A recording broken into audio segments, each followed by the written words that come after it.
Hello everyone, and welcome back. In this video, we'll explore JSTOR, a research database that provides access to academic journals, books, and primary sources. JSTOR is especially strong in the humanities and social sciences. You might choose JSTOR when you're researching topics in literature, history, art, philosophy, or cultural studies. It's great for in-depth scholarly work and older publications, though it sometimes doesn't include the most recent journal issues. To get started and to access JSTOR, from the Bakersfield College homepage, you're going to want to click Services and Resources, click the Library tab, click the Research tab, and here you're going to want to click Find all of our databases with A to Z databases. So once you're taken to the A to Z databases, you can simply type JSTOR into the title keyword field. Then just click here. You're going to want to make sure that you are signed in with your BC credentials for full access to all of its resources. Once you're on the JSTOR homepage, you can just simply type your keywords into the search box for a basic search. So, for example, let's try identity and social media. So you can combine like terms by using the Boolean operators and, or, and not, just like in the other databases. So in this case, identity and social media will find articles containing both ideas.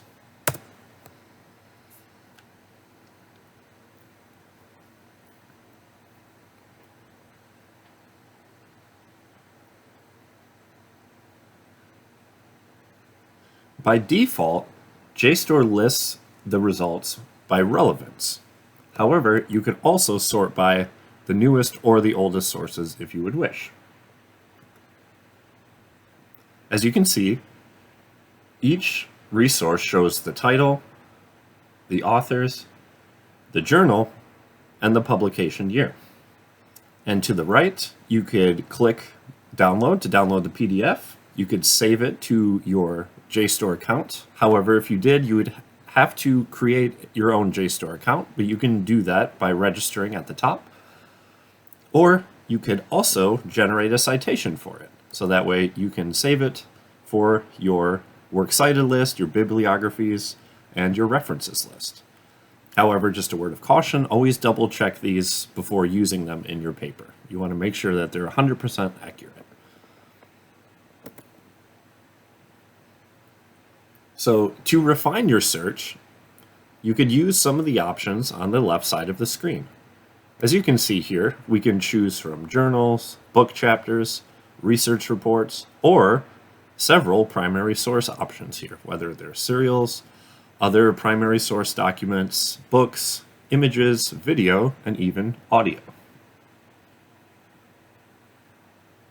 You can also filter by date if you want to look for a publication within a certain period, or you could even choose a specific subject. So that way, if you have a specific subject you're dealing with in your course, choosing one of those options might be a good first step for you to find results that are most relevant to you, so that way you don't have to sort through almost 300,000 results.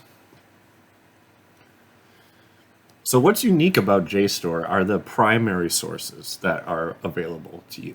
So if we go up here again to look at the primary source content, we could even look at images and serials just for the sake of this example. And so we have serials here, which are just media reports, newspapers. So you can see there are quite a bit here. Or if we wanted to just look at images, we could also do that by selecting images. And so these could be excellent primary sources that you could use in the type of assignments that your instructors might need you to do. So these primary sources are going to be especially useful for projects in history, literature, or cultural analysis. So that way you can refer to the direct original materials and archival collections that are hosted by JSTOR. Going back to articles, I want to show you what it would look like once you click on the article. So once you click it, it will open and show you the article in its original page format. However, you could also click the download PDF to the right on the main screen, or you can also do it here and it will download it to your device. But you could check out more information about the particular journal issue. If you want some more background information, you could also take a look at the abstract before diving into it, which is just going to be a summary of the entire article. And you could even look at the references if you wanted to. So you could either read it here or use the download feature. And what's interesting is that it also gives you a search document feature. So if there's a particular term you might be looking for, you could just type it in here and it will retrieve all instances of it in the article. So those are the basic features of JSTOR. And if you wanted to create your own JSTOR account, as I mentioned earlier, you can do that so that way you can save articles to your own collection. So wrapping up, JSTOR is an extremely useful resource for depth and historical coverage.